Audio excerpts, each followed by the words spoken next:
Bienvenidos, bienvenidas a Perspectivas Ambientales, un espacio para dialogar, para conversar, para educar de temas innovadores y de propuestas que contribuyan a mejorar la conciencia ambiental. El día de hoy nos acompaña Robert Carlson. Él es investigador asociado del Global Americans. Como ustedes saben, Global Americans es un think tank basado en Estados Unidos, en Washington, D.C. De hecho, Bo nos está acompañando ahí desde Washington y también tengo el honor de ser parte de este think tank. Entonces, ahí he pensado que es muy importante tener esta conversación para inteligenciarnos un poco más de lo que está pasando en Estados Unidos y muchos de ustedes habrán escuchado y habrán leído en las noticias que el 16 de agosto el presidente de Estados Unidos, Joe Biden, promulgó al decir un histórico proyecto de ley para combatir el cambio climático y también temas de salud. Pero nos vamos a enfocar justamente en esta parte de la ley de cambio climático, que está diseñada para reducir las emisiones internas de gases de efecto invernadero y ha sido considerada como este paquete el más grande de la historia del país. En este sentido, asumimos que es un gran logro porque al parecer pues estuvo dividido, ¿no? Las votaciones entre, supongo que demócratas y republicanos. Cuéntanos un poquito, vos, sobre esto, cómo fue la aprobación por el Congreso y una aprobación dividida. Sí, bueno, pues antes que nada, muchísimas gracias por la invitación a este podcast y por tu colaboración con nosotros en Global Americans.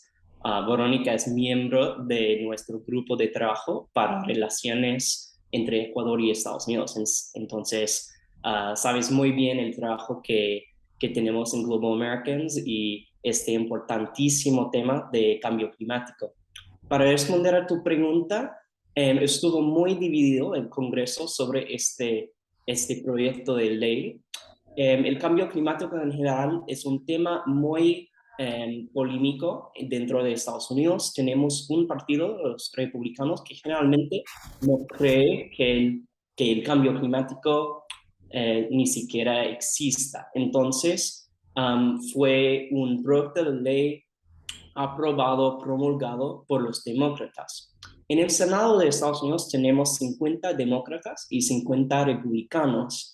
Y hasta hace un par de semanas, dos centristas demócratas estaban muy ambivalentes sobre este proyecto de ley.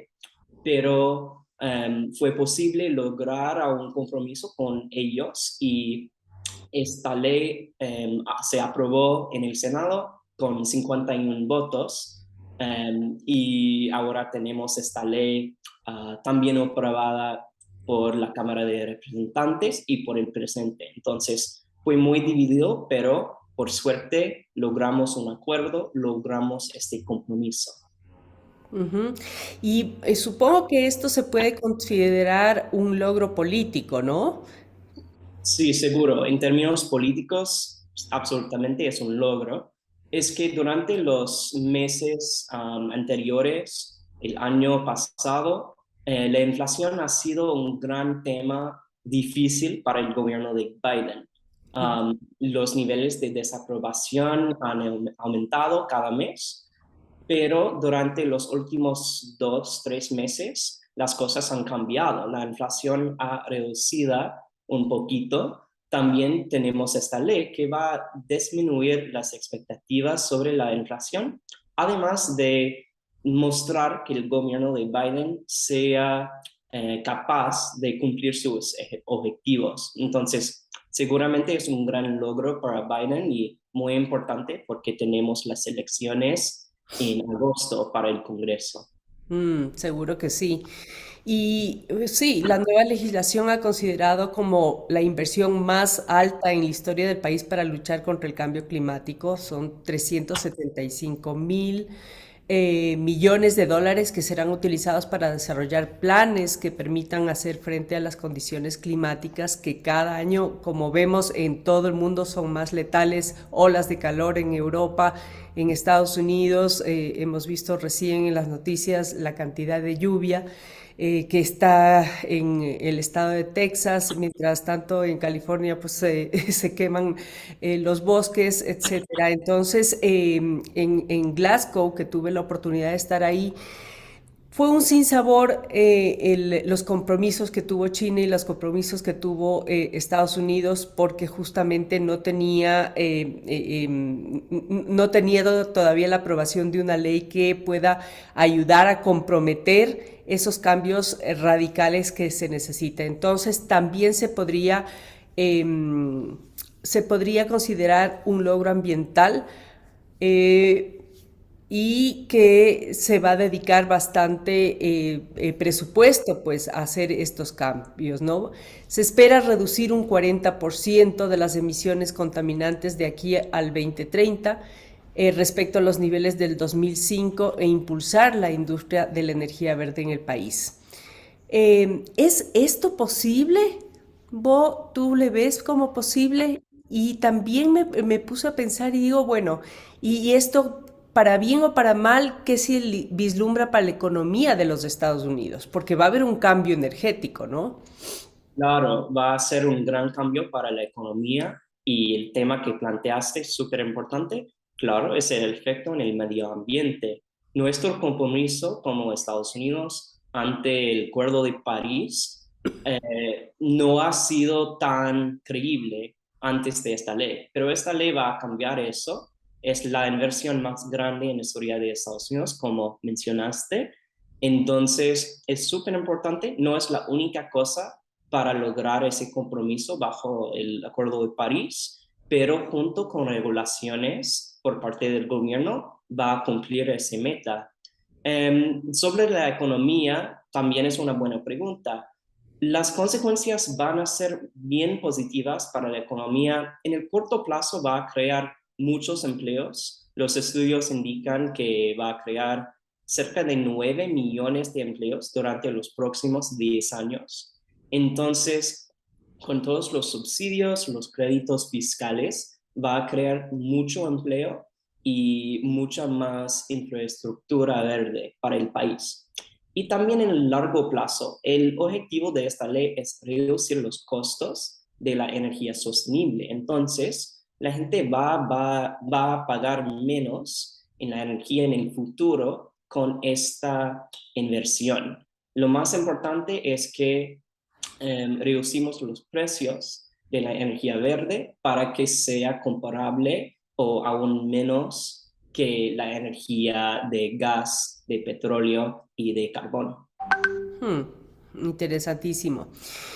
Antes de proseguir, Bo, quisiera en este momento hacer una breve pausa para agradecer a nuestro auspiciante Gira. Es una empresa fiscal filial de la corporación Favorita que trabaja para implementar la economía circular. Vamos a ver este video. Hay un lugar que puede transformarlo todo. Aquí, un Tetra Pak puede ser un pupitre. Un papel puede ser un regalo. Un abogado puede ser el salvador de los mares. Una madre puede ser defensora de la naturaleza. Un niño puede cambiar el futuro. Y el mundo puede transformarse en esperanza. Hay un lugar donde todo se transforma. Trae tus empaques reciclables a los puntos Gira, ubicados en locales de Corporación Favorita. Bueno, volvemos contigo y quisiéramos conocer un poquito más de en qué consiste la ley. Se habla de muchos incentivos sobre aerogeneradores, sobre plantas de baterías. En realidad, dejaría de ser Estados Unidos uno de los mayores contaminantes del mundo. ¿Qué contiene esta ley? Esta ley que contiene varios ejes, es una ley bien amplia. Como ya mencionaste, ya señalaste, tiene un eje sobre el cambio climático, pero también tenemos un eje sobre la reforma tributaria y sobre la reducción de precios de medicamentos. Entonces, es muy amplio, pero en temas de cambio climático, generalmente es un paquete de zanahorias y no de palos. Tenemos subsidios para los consumidores, especialmente para los vehículos eléctricos. También tenemos subsidios y créditos fiscales para los productores, especialmente de energía verde y alta tecnología de nueva generación.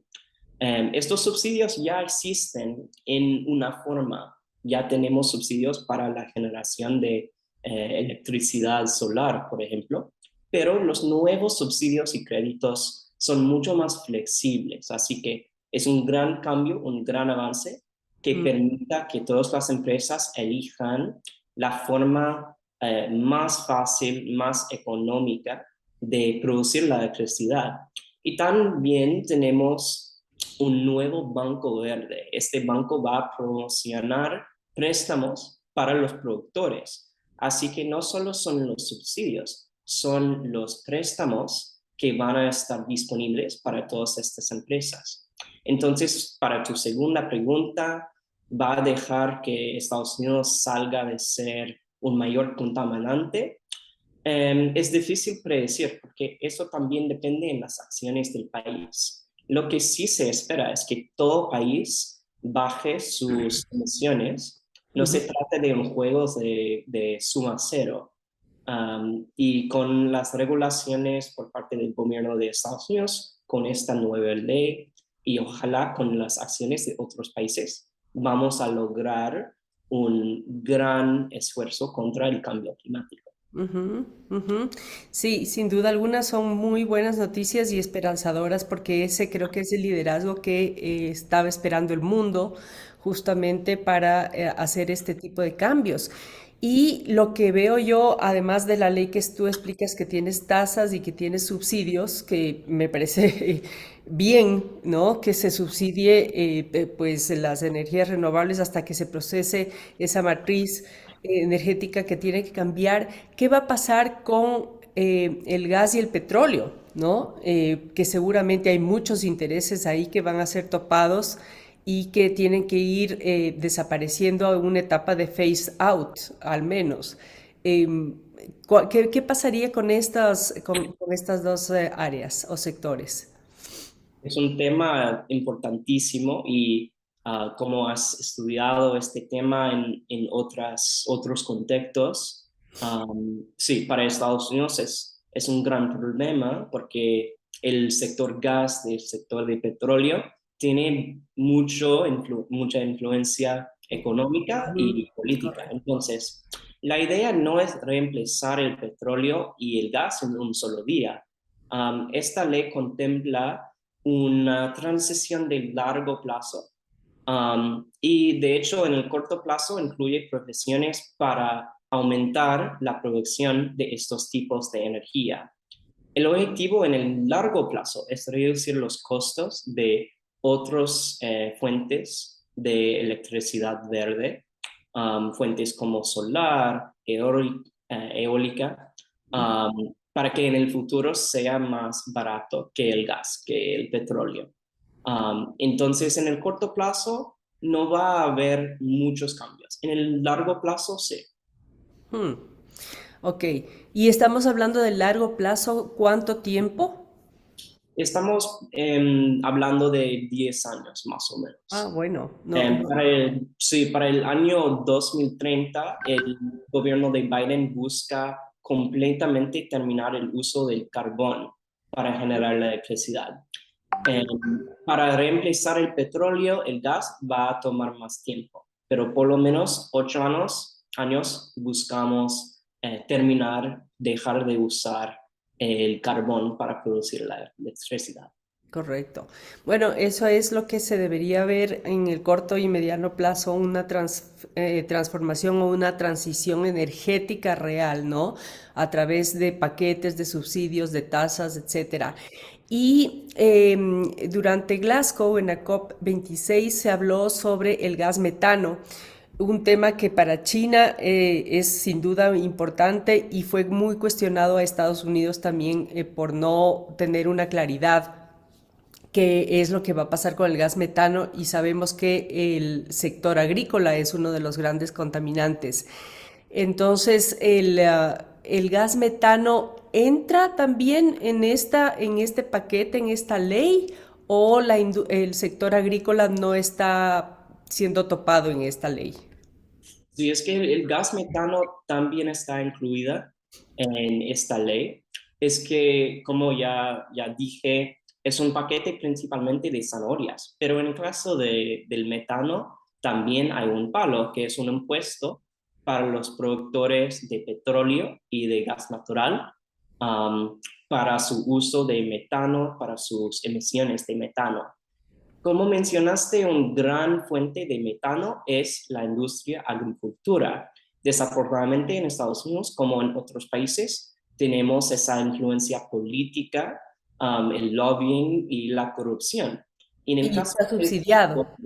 claro, eso es. Tenemos un sector agricultor que recibe muchos subsidios y está opuesto a este tipo de impuestos.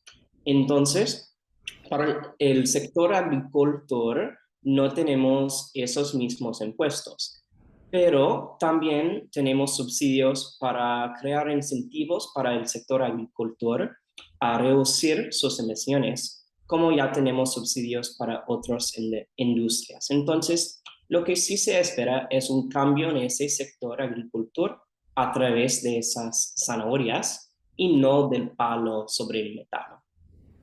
Súper interesante. Súper interesante. Bueno, tenemos entonces una perspectiva de una muy buena ley que habrá que ver cómo se va desarrollando y seguro que va a ser un gran anuncio para Egipto, para la COP27 sobre esta ley y cómo Estados Unidos se ha comprometido con unas acciones reales para cumplir el Acuerdo de París. ¿Qué faltaría por hacer? ¿Cuál es tu perspectiva? Creo que lo más importante es no solo enfocarnos en un solo país, en Estados Unidos, es enfocarnos en la política internacional. Esta ley puede servir de una manera como modelo para otros países, Ujú. pero lo importante no es solo copiar esta ley, este modelo. Cada país tiene sus propios desafíos, sus propias ventajas, y muchos países del mundo no son grandes emisores, pero también son víctimas del cambio climático. Entonces, en Global American, por ejemplo, tenemos varios proyectos enfocados en este gran tema de la crisis climática. Tenemos un proyecto sobre el cambio climático del Caribe, que es una región del mundo que sufre mucho del cambio climático. También tenemos este proyecto que Verónica forma parte, que es el proyecto sobre Ecuador y Estados Unidos.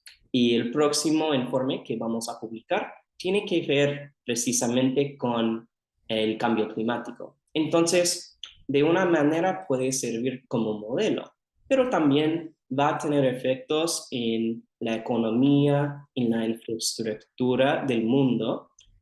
Tenemos estos subsidios para productores de alta tecnología dentro de Estados Unidos. Y si tenemos innovación en ese área dentro de Estados Unidos, los otros países también pueden beneficiar, porque si creamos nueva tecnología de turbinas marinas dentro de Estados Unidos, o si tenemos nueva tecnología relacionada con la captura de carbón, otros países también pueden comprar esa tecnología. Um, entonces es súper importante y también va a tener efectos solo en el hecho de que si tenemos una reducción de las emisiones por parte de Estados Unidos, va a reducir el cambio climático en todo el mundo y beneficiar a otros países. Entonces, hay muchos ejes en que podemos seguir desarrollando y podcasts como este son importantes para comunicar ese mensaje y compartir ideas y discusiones y conversaciones sobre ese tema. Definitivamente. Y gracias por eso, Bo, porque en realidad tú habías mencionado que una de los beneficios de esta ley, por ejemplo, es la creación de green jobs, de trabajos verdes enfocados al cambio de energía, de matriz energética, de soluciones basadas en la naturaleza, etcétera. Y definitivamente el tema de tecnología es uno de los grandes temas que debería estar pasando justamente entre los países que más contaminan, pero que son los más desarrollados, hacia aquellos que no contaminan mucho, pero que sin embargo son mucho más vulnerables al tema de cambio climático. Entonces, lo que tú dices me parece muy cierto porque hay que verlo como una gran oportunidad en el sentido de tener mucho más afinidad y compartir mucho más cosas como por decirte tecnología o desarrollo de mecanismos financieros que se lo hacen en California con el Cap and Trade, que puede ser un modelo que funciona ahí y que de pronto puede ser acoplado o tropicalizado en nuestros países para que aquellos que contaminan pues se pueda compensar en otros lados y la innovación de la tecnología también mirar cómo se va haciendo, ¿no? Y qué es lo que funciona allá y qué es lo que funciona en el Caribe o lo que funciona en el Ecuador y que también puede ser exportado, digamos, a Estados Unidos. Entonces se vuelve un ganar-ganar para todos los países en ese sentido y queremos ver una transformación sin duda liderada por muchos, ¿no? Y esta es sin duda alguna una gran oportunidad de un nuevo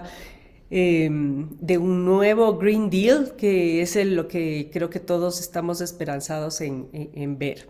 Entonces, sí, me parece lindísimo y creo que sin duda alguna para el Ecuador específicamente se puede abrir una muy buena oportunidad ahora que está justamente, se está trabajando para un marco de negociación de un acuerdo, ¿no? De comercio, que habría que ver en ese sentido qué paquetes de comercio podrían estar articulados al tema de cambio climático y de innovación y de tecnología, sin duda alguna.